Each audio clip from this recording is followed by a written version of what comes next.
ampak to je bilo tako $300,000. To je, zliši se veliko, ampak to res ni nič, s tem ne moreš nič narediti. No. Če bi jaz vedel, da bomo mi rabili 8 ljudi, pa ne vem koliko, 5 let na koncu, da pride stvar ven, se iz tega nikdar ne bi bilo to. Uporabe umetne inteligence ni prav veliko. Naše kode ne more handlati. Enostavno ne shendla. Niti enostavnih stvari ne more shendlati. V gamingu nasplošno so stroški bolj ali manj samo ljudje. Mislim, enostavno glede plač. Slovenija je po mojem ena redkih takih držav, kjer delavec ne ve pravzaprav, koliko zasluži. Zato pa se pogovarjamo o neto plačah. Tega drugje ni, ne. Vsi govorijo o bruto plačah. Ampak v Sloveniji je to tako zakomplicirano narejeno. Majhna podjetja so agilna podjetja. Zakaj ni majhna država, agilna država? Kako lahko Slovenija prosperira v današnjem svetu, Marko?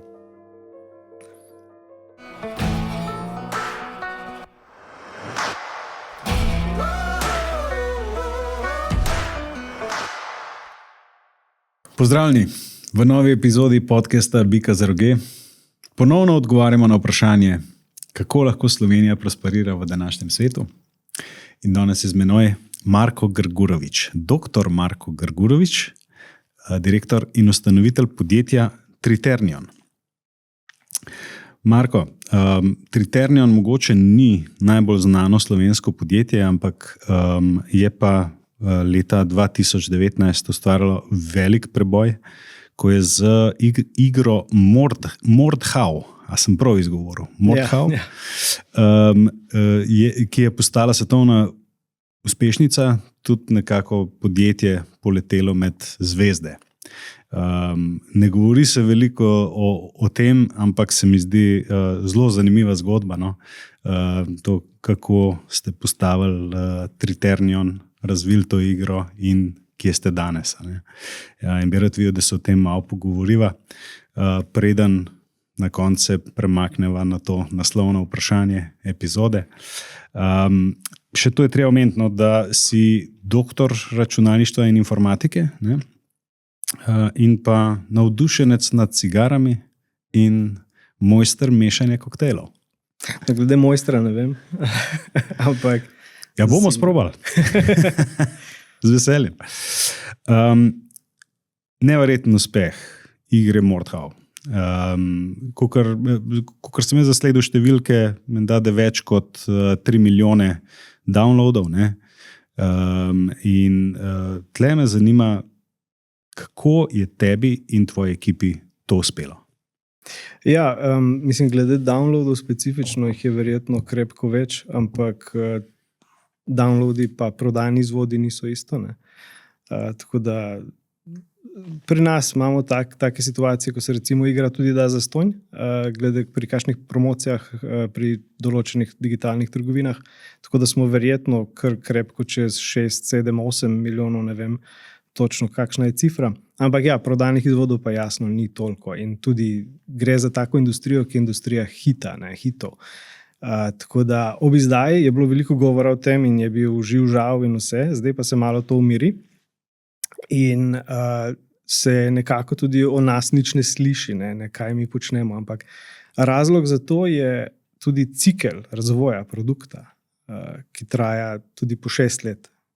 In v teh 6 letih noben nič ne ve o tem. Mi ne vidimo nobenega denarja od tega, ljudje mislijo, da ne delamo nič, v bistvu pa razvijamo.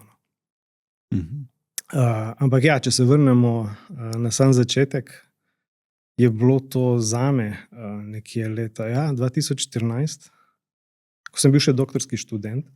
Potem se seveda si to malce zavleklo, ker so prioritete se spremenile, ampak ni bilo na začetku prav nobenega plana. Jaz sem se začel nekako igrati s temi 3D pogoni, ki so komaj takrat nekako postali res dostopni. In se je demokratizirala ta dejavnost razvoja iger. Prej je bilo to nekaj, kar si rabo res kar ekipco med, zelo malo je bilo teh solo developerjev. Ampak ko sem jaz tole začel, nisem imel prav nobenega kaj dosti plana, jaz sem se nekaj igral, nekaj sem skupaj sestavljal zadevo, zelo naivno sem v bistvu pristopil, glede tukaj, niti na začetku ne z ciljem, da bi se zadeva prodajala, ampak mi je bilo res ful všeč delati tole.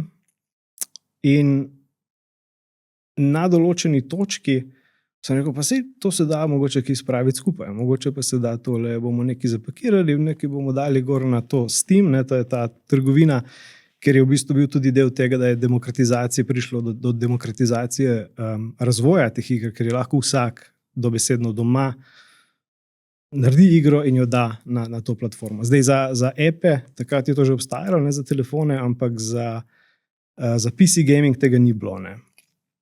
Pa zdaj Mordhau je PC game, a ne? Tudi konzolni. Tudi konzole, se pravi, se igra tudi na Xboxu pa PlayStationu. Tako, ja. Okay. To smo potem naknadno razvili, sem zaradi tega, ker smo hoteli razviti zmožnosti in-house, da produciramo tudi igro za konzole, ker nam to potem poveča trg, predvsem za naslednjo igro smo tole se s tem ukvarjali, da imamo nekako, da gremo skozi ta proces, pa da vidimo, kako to izgleda. Ampak ja, ko smo to šele začenjali, ko sem bil še sam, v bistvu sam razvijal, se potem počasi se izkaže itak, da igra je zahtevna, mislim, proces izdelave zahteva ogromno enega ne samo programerskega znanja, ampak tudi od 3D umetnikov pa zvočne obdelave, 3D animacij. Veliko tega sem se tudi sam lotil in na koncu v bistvu ob izdaji, govorim to do izdaje recimo igre, so še vedno not moje 3D animacije pa celoten sound design, poleg gameplay kode. To seveda ni vzdržno na eni točki, tako da smo malce tole zdaj porazdelili, ampak takrat se je delalo tako in smo kar nekaj časa delali, pa iskali ljudi, ampak to je bilo tako zelo tak geto način izdelave igre, zelo, vsi navdušenci, v bistvu pa noben profesionalno iz tega. Ko smo mi to izdali, nas je bilo 8 nas je bilo in to veliko teh ogromnih studijev je potem pristopilo in nas vprašalo, kako vam je to uspelo z 8 ljudmi. In jaz sem rekel, mi nismo vedeli, da se tega ne da. Smo se lotili in smo naredili, kar smo lahko naredili in smo nekako zgurali do konca. In potem seveda, ko smo enkrat tole izdali, smo začeli razmišljati sem začel razmišljati o tem, da bi mogoče malce povečali ekipo, ker je kar nekaj delano. In na tej točki je bila tudi takrat COVID, v bistvu se je zgodil COVID. Bil je ogromen boom, sem z vidika investicij v gaming. To je tako skočilo, da je bilo neverjetno v bistvu. Vsi so nas cukali za rokav, da bi investirali nekaj noter v podjetje, ker so vsa podjetja bila takrat tarča tega, ne? Ker so vsi mislili, da bo COVID gaming boom, da bo vzdržal in da bo še vedno rastel in da to ne gremo več nazaj nikdar, ne? Tako kot se to vedno zgodi pri takih ciklih. Takrat smo tole zagrabili in je vstopil Tencent takrat in smo potem leta 2022 v Ljubljani, kjer imamo zdaj prostore in dodajali ljudi, iskali ljudi iz tujine, iz Slovenije in nas je zdaj nekje 35. Ok. Pa če se vrnemo zdaj malo na začetek, ta začetek me rekel najbolj zanima. Se pravi, ti si sam, ti imaš idejo, kaj bi rad naredil, a to si bil sam v smislu ideje, razvoja ideje, ali si imel več ljudi in kako si te ljudi privabil, navdušil nad tem projektom? Si predstavljam, da takrat si težko neke bajne plače obljubil. Ne, delali smo praktično zastonj, ne. Izplačila smo potem dobili šele ob izdaji. Tako da to je edini način, mi v bistvu budžeta nismo imeli. Naš edini budžet je bil, ko smo Kickstarter nekje 2017 spravili ven in je bilo to, ne vem, ampak to je bilo tako $300,000. To je, zliši se veliko, ampak to res ni nič, s tem ne moreš nič narediti, no. Iskreno, ko če imaš 8 ljudi, pa nekaj si prišparaš še za strežnike ob izdaji, ne, to hitro zgine, no. A pa tako, da si lažje predstavljamo, 300,000, a to v glavnem porabiš za ljudi, ali je tukaj še kakšen drug vidik, ali programska oprema ali kaj takega? Niti ne gre toliko za programsko opremo. Predvsem je tukaj, stroški so ljudje. V gamingu na splošno so stroški bolj ali manj samo ljudje. Zato pa je dodana vrednost na zaposlenega je lahko ogromna, ker je to še vedno je pa problem to, da je to industrija hitov. In to pomeni, da če uspe, ne uspe zelo dobro, ali pa skoraj nič ni. In to je bila v bistvu edina stvar, ki ste jo takrat delali? Ni bilo tako, da ste še kakšne druge igre usporedno razvijali, vse ste stavili v bistvu na enega konja? Jaz tega usporednega nisem sposoben početi. Jaz sem fokusiran na eno stvar, se postanem obseden s to stvarjo in takrat delam samo to stvar. In to je bil tudi primer, ko smo mi delali recimo Mordhau, ni bilo nič drugega, ni bilo nobenega backup plana, to je to. Pač tole delamo in to je to. No, to me je zanimalo. A si imel plan B? Tako, a si kdaj pomislil, si bil kdaj v dvomih, kaj pa če to ne rata? A si imel plan B, kaj boš počel, če ta zadeva ne uspe? Ker je bilo ogromno energije vložene v to, verjetno, če je bilo 6 let. Zdaj, ko pa razmišljam, po mojem ne. Jaz načeloma vse projekte, kar sem opazil, ko se jih lotim zelo naivno. Že tudi recimo Mordhau. Če bi jaz vedel, da bomo mi rabili 8 ljudi, pa ne vem koliko, 5 let na koncu, ali 5 let, da pride stvar ven, se iz tega nikdar ne bi lotil, pod nobenim pogojem. Ampak jaz sem skozi mislil, da bo to čez 1 leto konec. Vsako leto. Tako da to je ta fascinantna stvar. Se tudi, ko smo zdaj v bistvu podjetje odprli, prenesli v Ljubljano in dodali toliko zaposlenih, jaz sem mislil, pa mi več kot 3 leta za razvoj ne rabimo. Zdaj smo, ne vem, na katerem že, ampak bistveno več in še vsaj kakšne leto ali 2 rabimo. Tako da je tudi tukaj bil ta element tega. Če bi jaz vedel, koliko ljudi bomo dejansko rabili, pa koliko časa bo treba vložiti, to ne vem, če bi se takrat tega lotil. Ampak to je čar tega, da si toliko razumet in greš v tole maksimalno. In potem se že tako vse reši na poti. Tle pri gaming industriji se mi zdi, da so usporednice z filmsko, glasbeno industrijo. A so tukaj tudi avtorske pravice, recimo? Ne na tak način, da boš recimo imel zvezdnike, ki jim boš plačeval kakšne zneske, ampak sama igra je pač avtorska pravica za studio in se potem prodaja na tak in drugačen način. So pa usporednice s filmsko industrijo, recimo, veliko je razlik med filmsko industrijo pa gaming industrijo. In tudi kar nekaj ljudi se pritožuje glede tega, da bi mogoče bilo bolj smiselno razvijati igre na način, kot jo razvijajo v Hollywoodu, kjer imajo te neodvisne izvajalce, ki jih skupaj zvlečejo skupaj za en projekt, in potem ta projekt naredijo in potem grejo na drug projekt delati te ljudje. Ampak gaming ne deluje tako in deluje zelo bolj tradicionalno z vidika podjetja, ki ima zaposlene, ampak dela pa na isti tak cikličen način kot filmi. In to je recept za katastrofo, kot se zdaj tudi dogaja, ko je prišlo do tega, da imajo gami budžet do 300 milijonov, potem pa stvar izdajo in ni prodaje in vse skupaj zaprejo. In to govorimo o stotinah ljudi, enostavno konec. In tega je ful. Tega je zdaj ful. In se malo ljudje tako sprašuje, a mi to prav delamo, te stvari. A ni neka statistika, da 90% iger propade? Že, ampak budžeti so zdaj nenormalni. In če govorimo o budžetih, ko so bili včasih, sej se je še dalo, ampak zdaj pa lovijo take igre, ki imajo ogromne dobičke. In šanse za uspeh nisem 90, mislim 10%, je še manj, veliko manj. Ampak če loviš take bajne dobičke, ne, ko v bistvu prevzame cel trg ta igra, kot recimo Fortnite. Oni bi vsi imeli Fortnite, ampak nimamo dovolj ljudi, da bi lahko vsi imeli Fortnite. Ne. In potem vlagajo not take nenormalne zneske, ker pričakujejo, da več ko damo not, večja je verjetnost, da uspemo. In pol imamo to, ne. Okay.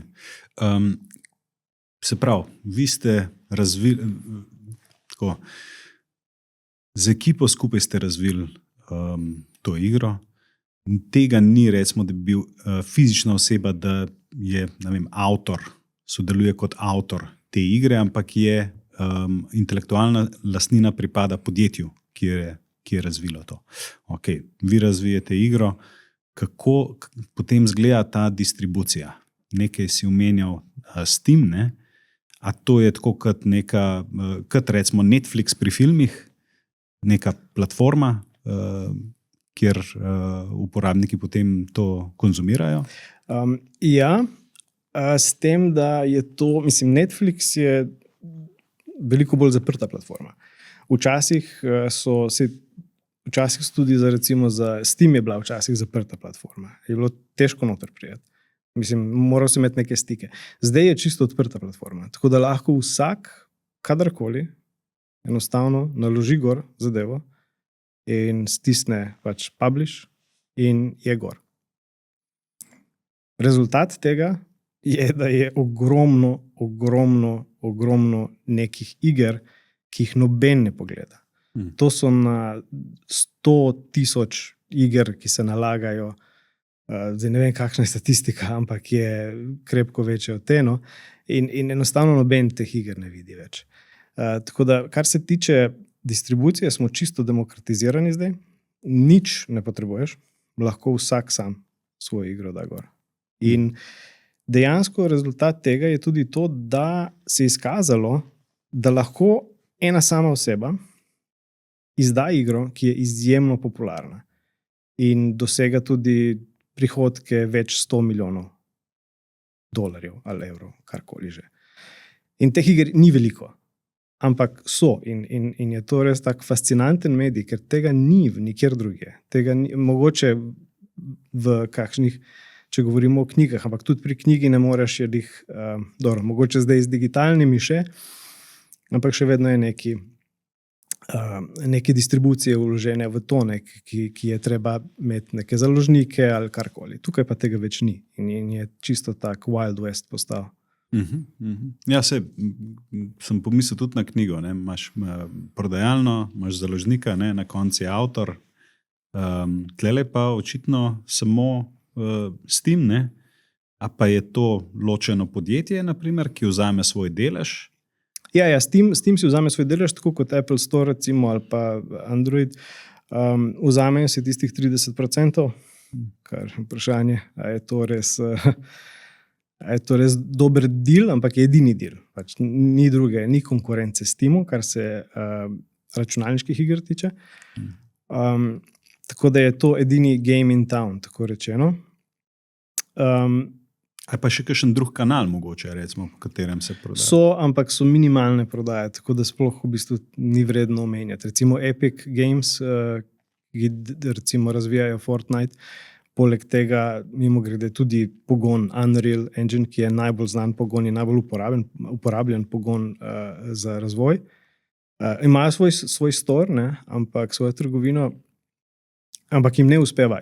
Steam ima tak monopol zaradi tega, ker so igralci, imajo zelo radi, da so vse njihove igre na enem samem koncu. In nimajo v bistvu razloga, zakaj bi zamenjali. In je to velika težava. Čeprav je čisto odprt ekosistem. Ne?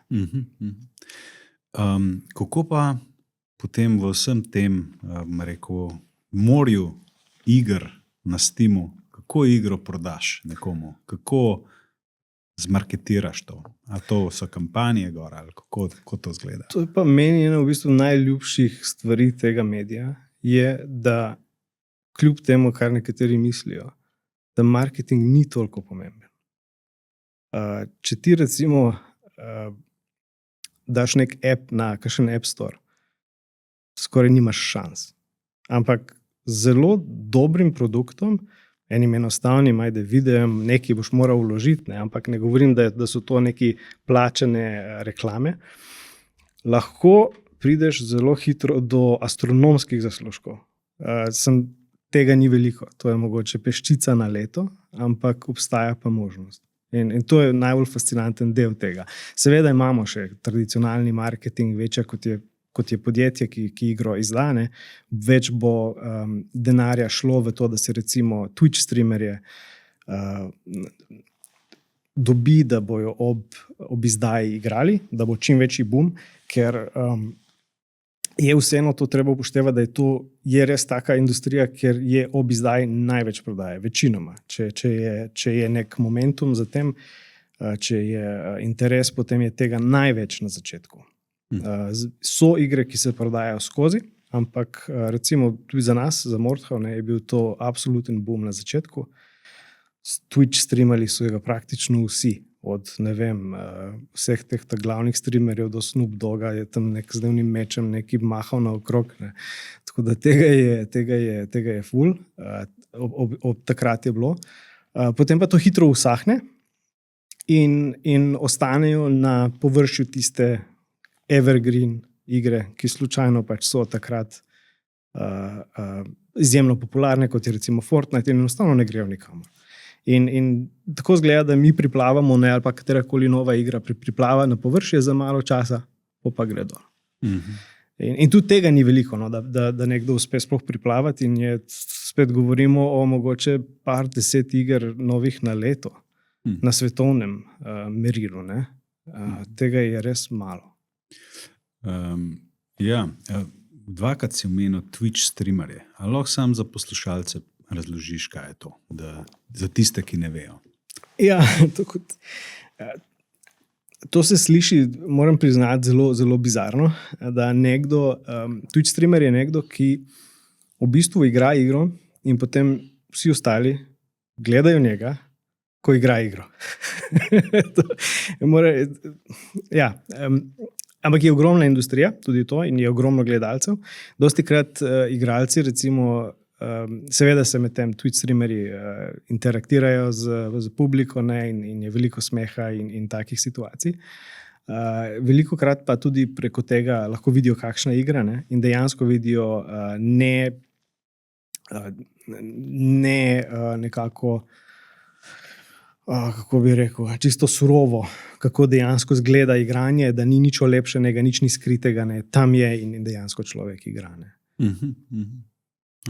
Zanimivo. Pa zdaj, če se premakneva naprej, se pravi, okay, Mordhau postane svetovna uspešnica, zdaj tako samo za za perspektivo. Kako je to v primerjavi z Grand Theft Auto, recimo?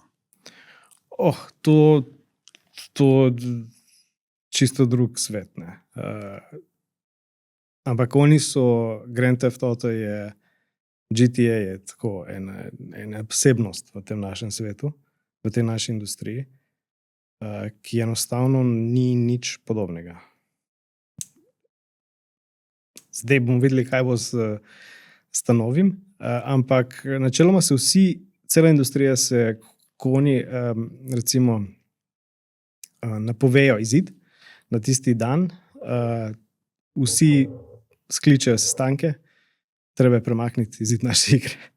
In to vsi naredijo, čisto vsi. In potem seveda se Rockstar premisli, pa da drug datum reče, tega tudi treba zdaj spucati, vsi stran. Tako da vsi se tega bojijo, zato ker je tako ogromna zadeva, da sploh ni primerjave. Edino bomo videli, kaj se bo zdaj zgodilo z to novo igro, ki jo imajo, ali bo to res trajalo vsa ta leta, ker do zdaj jim ni spodletelo še nič. In so eni redkih. Ker to je najbolj prodajana igra v zgodovini, verjetno. Ne vem, kakšna je trenutno, ampak je tam nekje. Serija, to je serija iger, seveda. Mislim, konkretno, če govorimo o peti, zdaj pride 6, je verjetno res, ja. Zdaj, tukaj se tudi precej stvari, sam cikel razvoja iger se daljša. In včasih si igro končal v 2-3 letih razvojne, zdaj pa je tako 6, nekateri še 8. In je vedno manj tega. Ne? Zato tudi govorimo o tem, da je ogromno prodaje, ker ni tudi nič novega bilo, ker vsak produkt zdaj toliko časa več traja.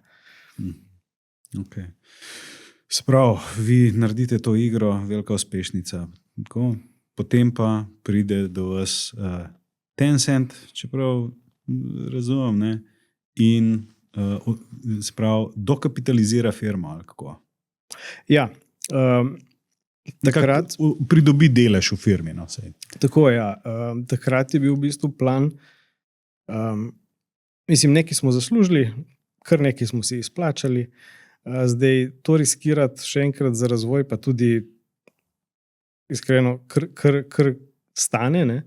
In da bi malce uravnavali tudi ta rizik in vse to, je bila to idealna odločitev takrat, da smo v bistvu sprejeli za manjšinski delež investitorja, v tem primeru Tencent, da smo dobili sredstva za razvoj naslednje stvari. In to je bilo takrat.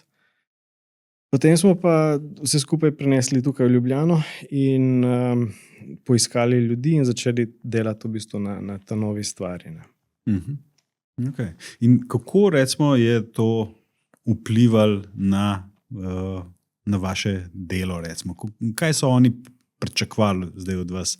Ali verjetno niso hoteli samo požeti preteklo slavo Mordhava, ampak verjetno pričakujejo, da se nekaj novega naredi? Ne? Ja, absolutno. Zdaj tukaj je bolj, to so taki razpršeni meti. Ne? Še posebej takrat v času COVID-a je bil to interes, da se vzpostavijo vsaj recimo manjšinski deleži v podjetjih, da imajo nekako stik z njimi tudi in da jih podprejo, pa da imajo tudi možnost potem recimo preko teh podjetij imeti oni malce večji reach v tej industriji. Treba je razumeti, da mogoče Tencent treba je razumeti, da je Tencent po mojem je največje podjetje v tej industriji, ker ima res povsod neke deleže. Skoraj v vsakem podjetju ima neki delež. Tudi v lasti ima skoraj 50% Epic Games, to je Fortnite, pa League of Legends recimo je od Riota, je 100% v njihovi lasti. To so pač te ogromne igre in oni počasi gradijo te svoje deleže v tej industriji. Zdaj, neki ful znani niso potem, da bi se ful umešavali in to je bilo tudi za nas super, ker imamo potem proste roke, da delamo svoje. Ne? In kakšna je zdaj vizija razvoja podjetja Triternion? Mi smo šli iz tega, da smo spet pričakovali, da bo to, kar ni bilo, da bo v enem letu, ne? Ampak da bo v 2-3 tudi ne bo šlo. Pa ne vem, zaposlenih je po mojem bilo v planu pol manj. Ampak pač stvari se dogajajo, ne? In se spreminjajo. In zaenkrat imamo še kar nekaj dela. Spet delamo samo eno stvar. Bomo videli, kako bo obizdaj. Ne bom nič se ne bom kje zaklel zdaj s kakšnimi predikcijami. Ne? Zaenkrat nam kaže zelo dobro, sem čas rabimo. Okay. Pa je to nadaljevanje, recimo druga serija? Ne, ni v povezavi. Mislim, je še vedno ta nek naš pridih, nek ta naš stil je, ampak gre za malce drugačno igro, kaj več pa še ne morem. Aha, ok. Ker tle, kakor sem jaz zasledil, no, je bilo pri Mordhau, da je nekaj posebenega v tem, kako ste vso to koreografijo boja z mečem, ne? Se pravi, da večina da jih dela te streljačine, ne? Vi ste pa to swords and sandals. Ja, jaz sem kar obseden sem z določenimi aspekti 3D animacije in tako da to je bil tudi del tega in se del tega tudi potem vidi v produktu ko se osredotočamo na neke detajle, ki mogoče niso očitni, ali pa jih večina razvijalcev se ne osredotoča na nje. Medtem ko pri nas je pa pomembno, da so vsi ti detajli res na mestu, da recimo noge pogosto, ko igralci tečejo v igrah, začnejo kar drseti. Meni to neizredno moti, jaz to moram popraviti. Jaz sem kot bober, ko sliši slab. Mora ga zabarikadirati, jaz postaviti, to mora iti. To mora biti lepo, mora biti vse, nič ne sme skakati. Gibi mora biti lepi, zvezni. In potem je ta feeling, ki ga dobiš, ko igraš, da res hočeš pač klikati tisto tipko, ker je res je fun, res je dober občutek, dober feeling in to jaz stalno lovim. Tako da, mislim, taki elementi so del nekako DNK-ja studija, pa tudi produktov, ki jih delamo in so definitivno prisotni potem noter. Se tudi zdaj, ko jih pogledam, pa primerjam, pa rečem, ja, to je res tako specifično, od tega drugje ne bi videli.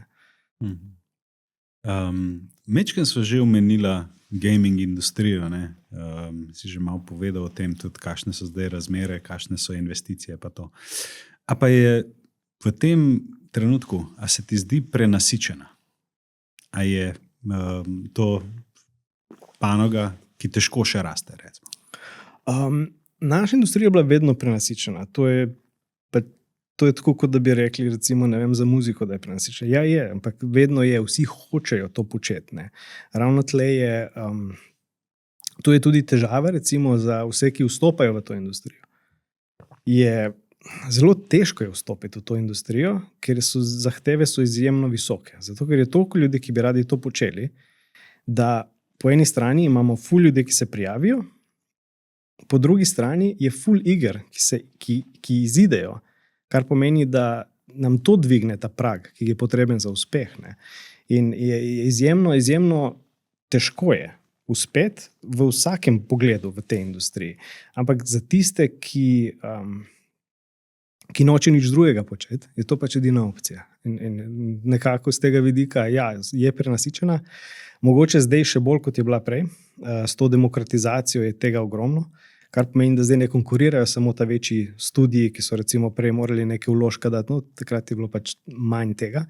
Zdaj pa vsak doma v bistvu konkurira z dobro idejo lahko. Zdaj niso to iste igre, niso na istem nivoju, ampak so pa igre, ki pa vzamejo čas igralcu, kar pomeni, da tega časa pa je sem končno. Sem toliko ljudi na svetu, ne morejo vseh iger igrati. Zdaj si predstavljam, da veliko uporabljate že umetno inteligenco. Kako pa umetna inteligenca spreminja gaming industrijo? V bistvu je ne. Zdaj, tako gaming kot industrija je vedno, kar je zanimivo, gaming kot industrija je vedno nekje na samem robu tehnologije, ki jo počasi potiska naprej. Konec koncev vse grafične kartice, ki jih imamo zdaj, obstajajo zaradi gaming industrije, ker je takrat potiskala tole naprej, je prva rabila tak ogromen kompjut in na eni točki se je nekdo spomnil, da mogoče bi pa namesto teh sličice skupaj lepimo, da bi lahko številke skupaj množili na tak način in iz tega smo potem prišli do današnje situacije, ko je nekdo rekel, kaj pa če bi mi te nevronske mreže gor poganjali. Ampak zanimivo je, da kljub temu, da smo vedno nekje na tem čiste samem robu, uporabe umetne inteligence ni prav veliko. Naše kode ne more handlati. Enostavno ne shendla. Niti enostavnih stvari ne more shendlati. Zakaj? Ker je koda, ki jo mi uporabljamo, že sam pogon je napisan v jeziku, recimo v C++, in primerov ni prav veliko na spletu. Ni tako kot vsi druge, recimo kakšni web zadeve, ker je dejansko ful teh frameworkov, pa ful primerov, pa ful vsega. Če mu nekdo če damo recimo umetni inteligenci kodo v Unrealu, bo začela pisati stvari, ki sploh ne grejo skozi. Tako da tega je praktično nič.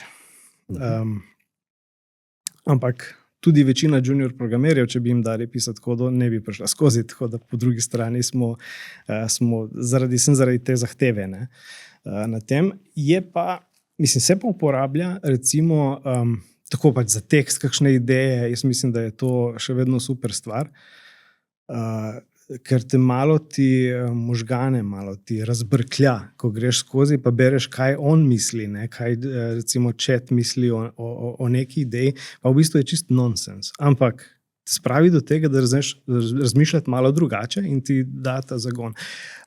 Kakšen drug primer je recimo voice acting. Ne kot končni produkt, ampak ko ti pišeš recimo kakšen narrative del, ne vem, nek exchange med ko se dva lika pogovarjata. Ne. In takrat ti vizualiziraš, ko bi to izpadlo, ne, in pišeš ta tekst, ampak ko ga ti poženeš, pa daš kakšen AI voiceover, ki je mimogrede zelo dober dan danes in tudi ima prav začne izražati stvari, ful boljše opaziš, kaj dejansko pali, kaj pa ne pali. Ni pa uporabno, mislim, absolutno so tukaj, to ni izdelek, ki bi bil za končno, ne, končni izdelek. Je pa zanimivo z tega vidika. Aha, sprav tako neka podpora, ne more pa programirati na mestu vas reči. Ja, mislim, predvsem za druge aspekte, ker spet gaming vključuje od 3D modelov, animacij, zvoka, tako da je ogromno drugih elementov, ampak kar se kode tiče, ni še na tem nivoju. Ne vem, če bo, zaenkrat ni. Kaj pa čistko kot doktor računalništva in informatike? Kako ti vidiš to AI revolucijo? Kam gre ta umetna inteligenca? Ne, se pravi, slišimo stvari, da v 5 letih, da 90% služb ne bo več, ne, naprimer. Tem so pa ene take malo bolj zmerne ocene, ne, da je AI, da bo dobra podpora, dober asistent, ampak da še vedno, da bo človek tisti, ki bo upravljal z AI-jem. Kako ti to vidiš? Ja, vedno več je. Začelo se je tako, da bo vse počela umetna inteligenca. Ta mnenja, da bo pa to bolj kot neko orodje, so se pa zdaj začela počasi pojavljati, ko se je dejansko hitrost sprememb bistveno upočasnila. In še vedno so, ampak problem je, da je enostavno preveč naključen odgovor. Ni nujno pravilen, rabiš mogoče kar neki par odgovorov dati skozi, da najdeš nekaj, kar je dejansko pravilno. Tako da tukaj se je zdaj recimo še posebej, mogoče v zadnjem letu so se te agenti programiranja, pa vse to, ne, tle je bilo veliko napredka, ampak zakaj? Napredek se dogaja zaradi tega, ker ima jasen signal. Sam prevajalnik javi, če se je sploh prevedba programa uspela in potem lahko umetna inteligenca še enkrat sproba. In še enkrat sproba, dokler stvar ne gre skozi. Ampak to deluje določene mere. Zdaj pa, če ne znamo izboljšati osnovnih modelov več, kot so se do zdaj, potem nam ne kaže prav dobro. Mislim, še vedno bo odlično orodje, ampak bo ostalo pri tem, da je to samo orodje. Ne. Pač res dolgega konteksta, zapletene naloge, ker je veliko korakov, ne. Tle se enostavno stvar zaenkrat ustavi. Ne vem, če bo to spremenjeno. Je pa, mislim, dogaja se to, da zdaj smo bolj v tem, mogoče v bolj inženirski fazi. Ko to, kar smo uspeli spraviti skupaj z umetno inteligenco, ne, vse te modele, ki smo jih razvili, zdaj skušamo ugotoviti, kako jih najboljše uporabimo v vseh teh segmentih, kjer smo. Ampak to je pa jasno, to je omejeno z vidika tega, koliko bo lahko ta stvar bila uporabna, ker smo omejeni samimi modeli. Tako da zdaj je tega ogromno, ne, od video do, kot sem jaz prej omenil, za voice acting, ne, recimo za sam voice over, teh stvari, to bo sigurno pomagalo, ampak to bo pomagalo, ne bo pa po mojem zamenjalo. Nekaj recimo video, tle se mi zdi, da je bil neverjetni rezultati, ne? Samo zdaj pa si pa predstavljam to, pa da bi bil video, pa da nekdo upravlja preko neke konzole, to je pa verjetno čist druga zgodba. Obstaja koncept neural renderinga, pa konec koncev tudi simulacija celotnega svetova z vidika nevronske mreže. Tako da, ko mi stisnemo tipko, nevronska mreža predvidi, kaj bo naslednje stanje sveta, potem, ko si to tipko stisnil, in izriše novo stanje sveta. In se postavi v to stanje, stisnem drugo tipko in se premikamo v bistvu po tem svetu. In to obstaja, ampak to je konkretno daleč. In hitro pride do tega. Recimo tudi pri videih, pa to so omejeni časovno, koliko so dolgi. In kaj se zgodi, ko nekdo gre naprej, pa se obrne, pa pride nazaj, pa je čisto druga stvar tam, ker ni te zgodovine. Tako da ne vem, kako se bojo te stvari obnesle. Sigurno bo pa, velik preboj je na tem področju, se je zgodil. Po mojem pa ne bo tako katastrofalen, kot se sliši, da bo zdaj kar naenkrat vse službe. Konec konca tudi internet, pa recimo spletne strani so bile ogromen preboj. Vse se je spremenilo, ampak noben ni izgubil službe zaradi tega v bistvu. Kvečemu več smo jih naredili. In tudi tukaj, po mojem, bo samo še več orodij, ki jih lahko dodamo in več produktov. Kaj pa varnost pri umetni inteligenci? Tukaj vidiš kakšne težave, izzive? Ja, že v osnovi je kar malce zastrašujoče, koliko podatkov šeramo s tole umetno inteligenco, in to gre nekam v en oblak in zdaj mi pričakujemo, da nobeno podjetje tega ne uporablja, ker kakšen boljši profil lahko narediš v uporabniku, kot pa če se nekdo pogovarja s to umetno inteligenco. Kam grejo vsi te podatki? In vemo, da ta podjetja niso najbolj, ne sledijo najbolj zakonodaji, kadar se gre o tem, na čem se uči ta umetna inteligenca. Tako da je kar malce scary. Tisto, ko obkljukaš, da ne boš šeral, ja, se najbrž tudi vse one knjige so obkljukale, da ne bojo šerale, pa ste jih vseeno pobrali dol z tistih shady knjižnic, pa vse, kar se naučili na intelektualni lastnini, ki ni bila njihova. Tako da, z tega vidika je scary. Druga stvar, ki je scary, je pa, da vsak v bistvu je dobil en gumb, kako sproži jedrsko eksplozijo, z vidika tega, da lahko postavi gor svojo spletno stran, ki izgleda čisto, vse izgleda super, izgleda profesionalno lahko, ampak zadaj je nekdo, ki sploh ne ve, kaj je naredil.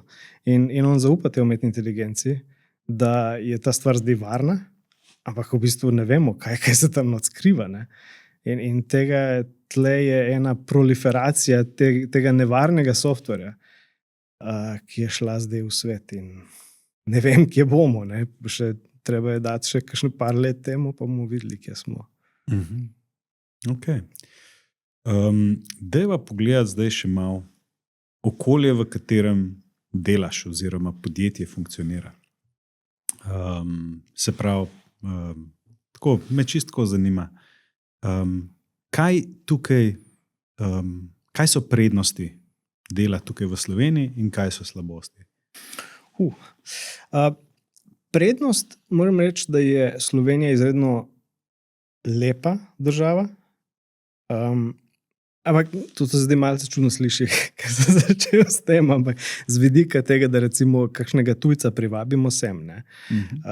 Je izredno lepa država, zelo lahko ga je prepričati nekoga, da ja, zdaj imaš pa morje zraven, eno urco greš smučati, to je vse tako blizu. In država je izredno varna v bistvu, kar je, nam se to mogoče ne zdi tako zanimivo, ampak veliko ljudi je prišlo, jaz lahko hodim po noči naokrog. To je res fascinantno. In pa, ja, z tega vidika smo imeli res, ni bilo problema. Vsi so rekli, ja, ful dobro zgleda, jaz bi res prišel. In so potem dejansko prišli, ker velikokrat imamo recimo kakšne specifična znanja, ki jih mi rabimo in jih ne moremo dobiti v Sloveniji. Tako da imamo veliko tujcev. In je to en del. Slabosti. Tle je pa ta birokracija, ki jo imamo v Sloveniji. je res kdaj tako, ne razumem čisto zakaj. Ne razumem čisto zakaj. En primer je bil recimo danes, sem se z enimi imel tako, morali bi plačati en davčni odtegljaj, ne, pa so rekli, da smo plačali ga preveč, da oni ima na njihovih evidencah piše, da bi to moralo biti manj. Jaz sem rekel, ja, sicer je to res, da bi moralo biti manj, ampak zato rabimo v Sloveniji en kup enih dokumentov z vaše strani, da lahko mi manj davka plačamo v Sloveniji. In oni nam pošljajo potrdilo o rezidenci, ne, dajte, mi smo v Švici. Jaz sem rekel, že prav, ampak naša zakonodaja, ne, oni pa komplicirajo in nikjer drugje v svetu ni tako. Pač enostavno reče, mi smo v Švici, njihov furs pogleda to, reče, prav, urejeno. Pri nas ne. Moramo dobiti ne vem kaj, pa podpisati, pa to, pa poslati, pa... Verjetno zaradi sporazuma o izogibanju dvojnega obdavčevanja. Ja, sej, ravno to. In v tem primeru zaradi intelektualne lastnine. In tega v Sloveniji ni spet toliko. Ne. Mi smo država, ki vlaga v tovarne in prodaja potem kose v Nemčijo ali pa ne vem kaj. In ne razmišljamo s tem vidiku, da mogoče bi bilo dobro take birokratske postopke izboljšati, če hočemo imeti višjo dodano vrednost na zaposlenega, ker to so ta podjetja in te panoge, ne, kjer je to možno dosežeti. Ampak po drugi strani imamo pa tako res nesmiselno birokracijo. Ne. Pol so pa te druge slovenske, kar se davkov tiče, mislim enostavno glede plač. Ne. Slovenija je po mojem ena redkih takih držav, kjer delavec ne ve pravzaprav, koliko zasluži. Zato pa se pogovarjamo o neto plačah. Tega drugje ni, ne. Vsi govorijo o bruto plačah. Ampak v Sloveniji je to tako zakomplicirano narejeno. Zakaj imamo mi neko malico, pa ne vem kaj. Ampak jaz sem za, da delavci dobijo v bistvu vse to, maksimalno. In vsak dober delodajalec, ne, bi rad to izplačal maksimalno in tudi izplača to maksimalno, ker je neobdavčeno. Ampak potem, ko ti nekomu hočeš povedati, koliko bo dobil bruto plačo, še posebej tujcu, kaj mu jaz lahko povem? To je vse del tega, ampak ni del tega. Zakaj enostavno teh izjem? In imamo zelo tako obsedenost s temi izjemami, ki so slaba stvar. Zakaj tega ne odpravimo? Zakaj ne enostavno recimo, ne vem, rečemo, ok, vsi boste plačali malico, sprostili bomo davke, tako da je izplen v bistvu davčni isti, ne? Ampak ne, namesto tega dodajamo zimski regres. Tako da predlagam, da se doda še zimska malica. Konec koncev ne, delavec rabi eno dobro suho salamo, da zdrži za čez zimo. Res ne vem. Ampak to je bil samo tako en. Ja, razumem. Ja. Ok. Pa recimo, ne, me zanima, a si zdaj kaj spremljal volitve? Pa to se pravi soočenja, pa zdaj te kombinacije, kdo bi lahko bil v vladi. Pa to, kako gledaš ves ta proces? Ja, prav dobre izbire nimamo. tako gledam. In tudi to se vidi, ne? Ker so tudi rezultati, kot da bi pač metal kocko. Vse je nekako porazdeljeno, pa difuzirano, pa je na koncu nimamo nič v bistvu jasnega. Zdaj pa ne vem, kaj dejansko bojo uspeli sestaviti, če ja. Jaz sem, mislim, zdi se mi škoda, da majhna podjetja so agilna podjetja. Zakaj ni majhna država, agilna država? Zakaj rabimo toliko časa, da karkoli v bistvu uspemo narediti? To je velika škoda, se mi zdi, in velika zgubljena priložnost za Slovenijo. Se pravi, da bi bila bolj ozka država. Pa predvsem, da se hitreje odloča, ne? Da se hitreje stvari uredijo, da ne bomo zdaj bomo čakali, zdaj spet ne bomo mogli nič sestaviti in bomo imeli kaj 4 leta, ker se ne bo nič dogajalo. Se je mogoče boljše, kot da se slabe stvari počnejo, ne? Ampak če bi se v pravo smer veslalo, ne? Bi bilo veliko boljše. Pa vidiš, kje je možnost, da bi se te prepreke, kot so birokracija, pa obdavčitev, pa to, da bi se to lahko izboljšalo, recimo? Absolutno. Jaz mislim, to po mojem vsi vejo. Problem je edino, zakaj se to ne zgodi.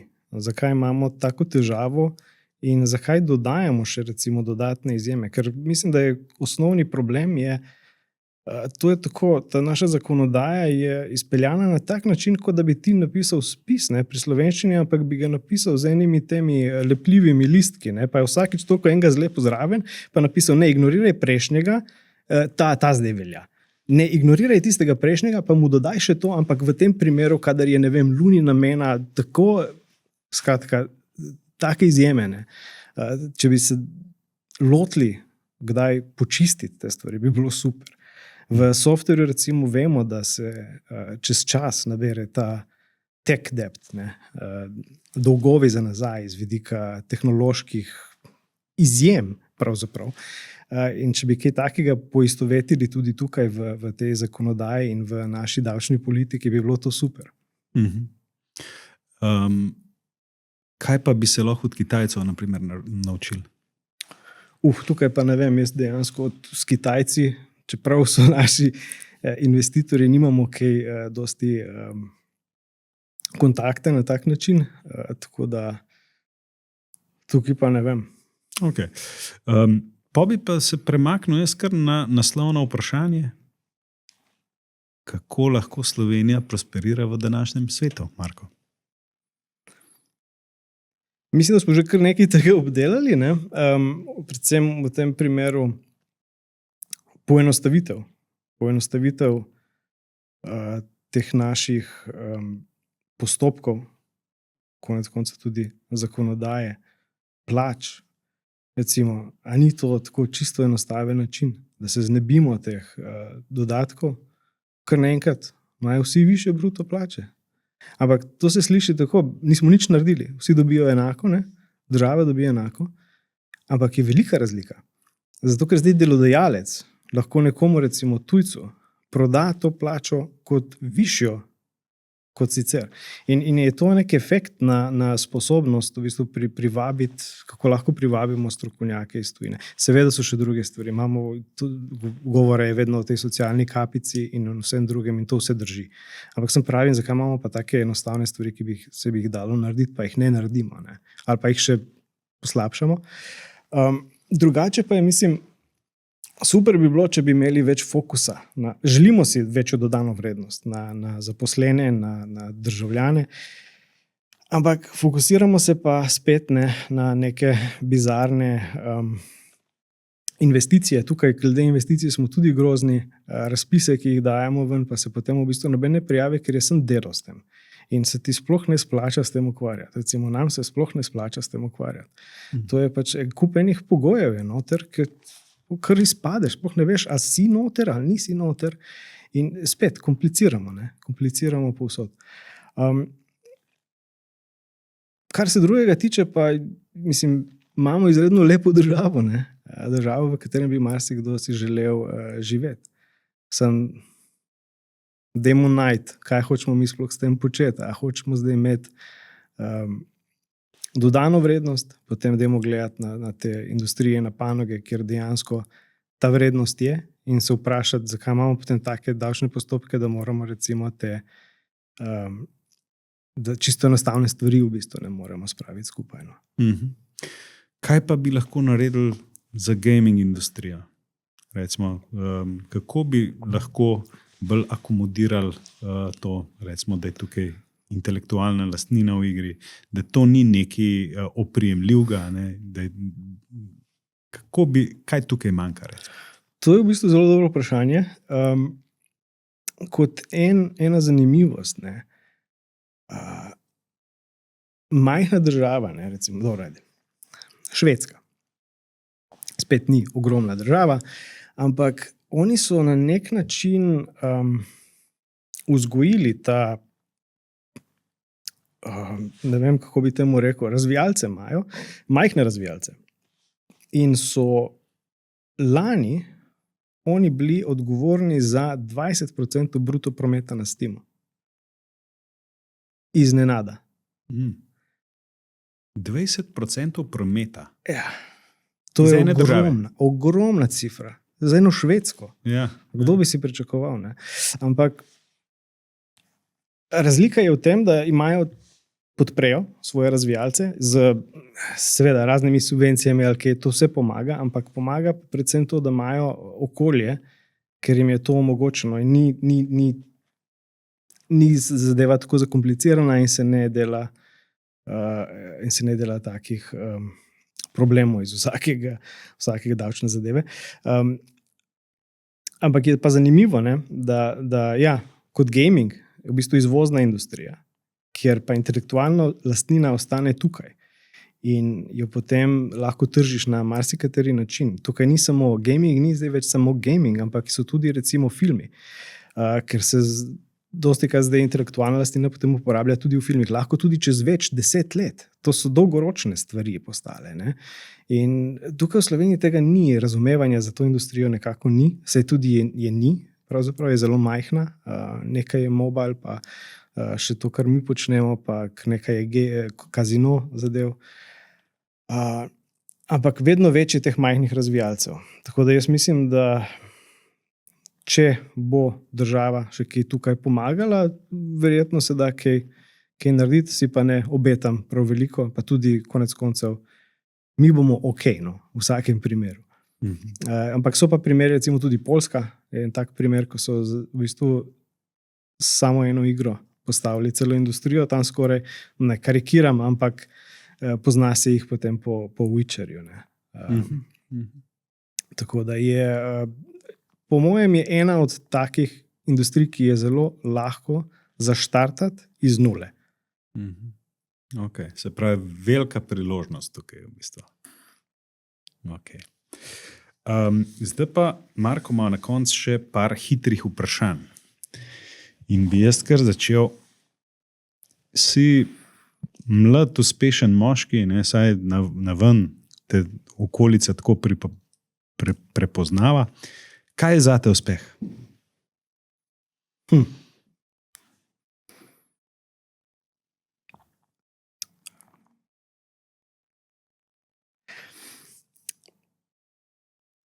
Pravzaprav težko, prideš do neke stvari, ki je uspešna, ne? Ampak pol vedno iščeš nekaj več. Tako da jaz mislim, da je uspeh nekaj neuprimeljivega, nekaj, ko ne moreš dejansko nikdar priti do tam, ker vedno iščeš neko novo stopničko, ne, kam bi splezal. In tisti, ki misli, da je to ne, se ti splezaš nekam, pa pol si zadovoljen. Ne? Ja, ne, pol ne boš nikdar splezal do tam, zato ker taki ljudje ne priplezajo do tega. Sem, če si res obseden, pa nikdar nisi v bistvu zadovoljen s tem, dokjer si prišel. Ne. Tako da zame je uspeh ena taka asimptota, ki jo loviš, ampak nikdar ne dosežeš. Okay, a bi lahko rekla, da ni cilj, ampak je pot? Tako, ja. Kaj bi svetoval mladeniču glede karierne poti? Da sledi temu, v čemer je dober, talent, recimo temu, ali sledi temu, kar rad dela, recimo temu strast? Oboje. Napaka je, če delaš nekaj, v čemer nisi dober, ker ponavadi je to, zelo redko se po mojem tole zgodi. No. Bolj je kakšna zmeda na strani nekoga, ker težko ti prideš, mislim, ok, talent, zdaj spet, to odvisno, kje gledamo, ne, v kakšnem področju. Jasno, nekdo lahko ful hitro teče na 100 metrov, ne, pa bi rad nekaj drugega počel, tisto še razumem, no? Ampak jaz mislim, da je tukaj kar ključno, da najboljši izkupiček dobiš ven takrat, da združiš oboje, oziroma najdeš nekaj. Ni nujno, da je ta stvar, ampak nekaj, kar povezuje oboje. Ne? Absolutno je na vsaki točki, še posebej recimo mogoče malce starejši v tem primeru, vredno je uporabiti vse te izkušnje, ki jih že imaš, in jih nekako prenesti oziroma najti nek način, kako se lahko tole združi s to idejo. Ker takrat res vse, kar si že počel, ne, vse, kar že imaš, lahko vložiš v to novo zadevo, ne, in maksimiziraš v bistvu svoj potencial. Tako malo ikigai princip. Ok, da pa tako, če bi bil ti v novi vladi in da bi imel to moč, Kako bi povečal produktivnost slovenskega gospodarstva in dodano vrednost na zaposlenega?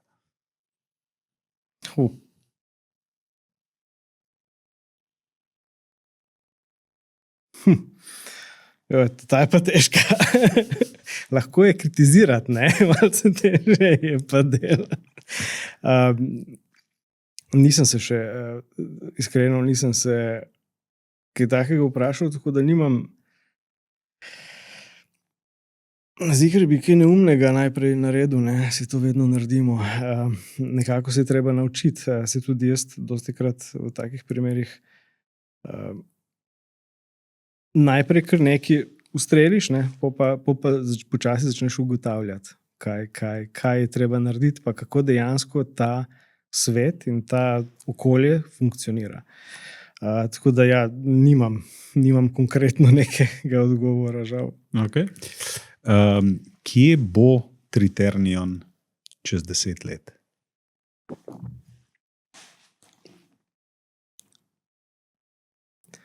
Ja, po mojem spet v razvoju, ne, ali pridemo na še eno izdajo, ne vem, zdaj gledam ta naš cikel, kje smo.